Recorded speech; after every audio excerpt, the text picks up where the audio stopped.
नमस्कार, मैं हूं कुमार अनिल। कल प्रधानमंत्री नरेंद्र मोदी बिहार आए। नवादा में वो मंच पर थे।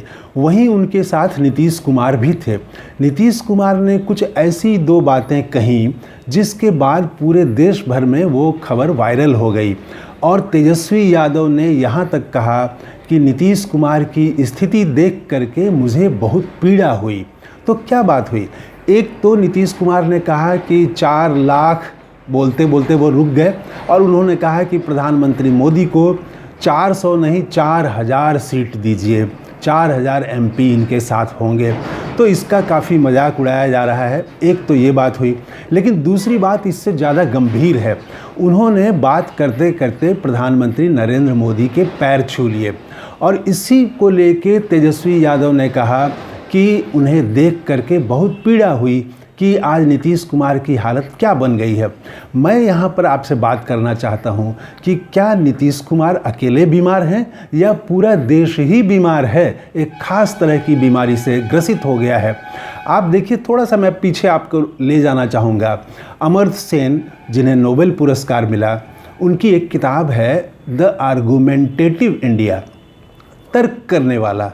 एक बराबर में बैठ करके विचार विमर्श की जो हमारी परंपरा रही है, तर्क की परंपरा रही है, शास्त्रास्त्र की परंपरा रही है, वो भारत की बहुत बड़ी और बहुत उदाहरण के रूप में वो परंपरा है, जिसको नालंदा विश्वविद्यालय जो था, नालंदा में जो प्राचीन नालंदा विश्वविद्यालय, तो वहाँ दुनिया भर से छात्र आते थे पढ़ने, दुनिया भर के शिक्षक भी रहते थे।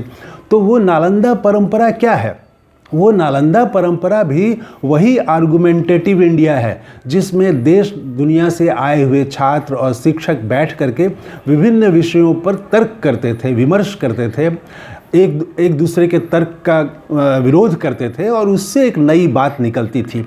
तो ये जो बराबरी में बैठ करके तर्क वितर्क करने की हमारी परंपरा रही है, शास्त्रास्त्र की परंपरा रही है, एक दूसरे के विरोध करने की परंपरा रही है, ये परंपरा पिछले वर्षों में ध्वस्त हो गई है। और राजनीति में तो खास करके राजनीति में जो अब नई परंपरा आई है, वो पूजा की परंपरा आई है, भक्ति की परंपरा आई है कि जो हमारा नेता है वो विष्णु का अवतार है, कोई उस पर सवाल नहीं उठा सकता है। जबकि वो जो नालंदा परंपरा थी, आप देखेंगे स्वतंत्रता आंदोलन में भी वो जारी थी। गांधी की भी लोग आलोचना करते थे, गांधी बराबर अपने पत्र लिखते थे, आलोचनाओं का जवाब लिखित देते थे, वो अपने पत्रिका में, अखबार में लिख के जवाब देते थे। अंबेडकर से बहस हुई उनकी। नेहरू जब प्रधानमंत्री बने तब भी उनके मंत्रिमंडल के सहयोगी विभिन्न विषयों पर अपना डिसेंट, अपना विरोध व्यक्त करते थे। नेहरू के संबंध के बाद इंदिरा गांधी आई। इंदिरा गांधी के थोड़े समय के अगर कार्यकाल को छोड़ दें तो वहाँ भी बहस मुबासा ये जारी था। लेकिन हाल के वर्षों में, खास करके पिछले 10 वर्षों में, एक नई परंपरा भारत में आ गई है कि नेता की कोई आलोचना नहीं कर सकता। नेता की आलोचना करने का मतलब है कि आपके ऊपर छापे पड़ जाएंगे, आपको देशद्रोही तक करार दे दिया जाएगा। कुछ दिन पहले तक तो पाकिस्तान भेज दिया जा रहा था। तो ये नेता जो है, नेता का विरोध नहीं कर सकते हैं। तो ये जो एक स्थापित राजनीतिक संस्कृति अब बन गई है, इसी की वजह से वहाँ नीतीश कुमार वो आगे बढ़ करके राव में बोलते हुए उन्होंने कहा कि 4000 सीटें दीजिए इनको, प्रधानमंत्री जी को दीजिए, 4000 एमपी दीजिए। तो ये जो डिसेंट था, जो अपना मत रखने की बात थी, वो ख़त्म हो गया है। व्यक्ति पूजा को वो चरम पर दिखाई दे रहा है। तो इसीलिए, और ये हमारी जो देश की परंपरा है, लोकतांत्रिक परंपराओं के भी खिलाफ है। ये लोकतंत्र को कमज़ोर करने वाला है। इसलिए तेजस्वी यादव को पीड़ा हुई नीतीश कुमार की स्थिति को देख के ये अच्छी बात है। लेकिन बीमार सिर्फ नीतीश कुमार नहीं हैं, बीमार तो इस राजनीतिक संस्कृति में पूरा देश ही एक तरह से बीमार हो रहा है। कोई अपने नेता की आलोचना सुनने को तैयार नहीं है। हाँ, कुछ लोग हैं, मैं सारे लोगों को, पूरे देश को नहीं कह रहा हूँ, लेकिन देश के एक बड़े हिस्से में ये बीमारी फैल चुकी है। तो इसीलिए एक लोकतांत्रिक जो संस्कृति है, डेमोक्रेटिक कल्चर जो होना चाहिए, जिसमें कि पार्टियों में एक दूसरे के विरोध भी करने का अवसर हो, एक दूसरे के विरोध का, आलोचना को बढ़ावा दिया जाए, ये ख़त्म होता जा रहा है। सारे प्रचार, सब कुछ के केंद्र में कोई एक ही नेता आ जाता है, ये ठीक नहीं है। तो इसलिए पीड़ा सिर्फ नीतीश कुमार को देख के पीड़ित मत होइए, ये पूरे देश की पीड़ा बन गई है अब तो। और इसीलिए जो है वो व्यक्ति पूजा और ये सब चीज़ें बढ़ रही हैं। तो स्वाभाविक रूप से नीतीश कुमार ने ऐसा सोच के प्लानिंग करके पैर नहीं छुआ होगा। ये जो देश में माहौल बन गया है जिस तरह से, उस माहौल में वो लड़ नहीं पा रहे हैं। उस माहौल को वो काटने के बजाय उसी माहौल में वो भी ढल गए हैं, वो भी डूब गए हैं, और इसीलिए वो स्वाभाविक रूप में उन्होंने पैर छू लिया।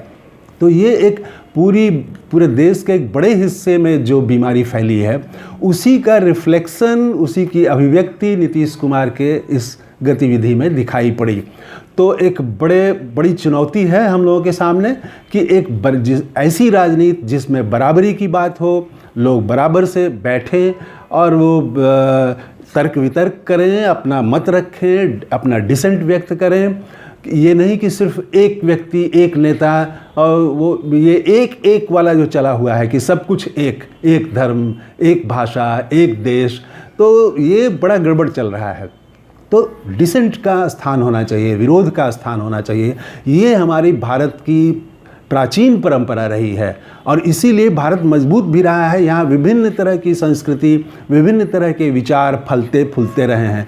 आज जहाँ तक हम पहुँचे हैं, वो विचारों के टकराव से पहुँचे हैं, विचारों के समर्पण से नहीं पहुँचे हैं। याद रखिए कि विचारों के टकराव से, इसलिए विचारों के टकराव का तो स्वागत किया जाना चाहिए। लेकिन ये जो देश में एक बड़े हिस्से में हो रहा है कि अलग विचार आते ही वो उसको खंडन कर दिया जाता है, उसको देश विरोधी घोषित कर दिया जाता है, ये ठीक नहीं है।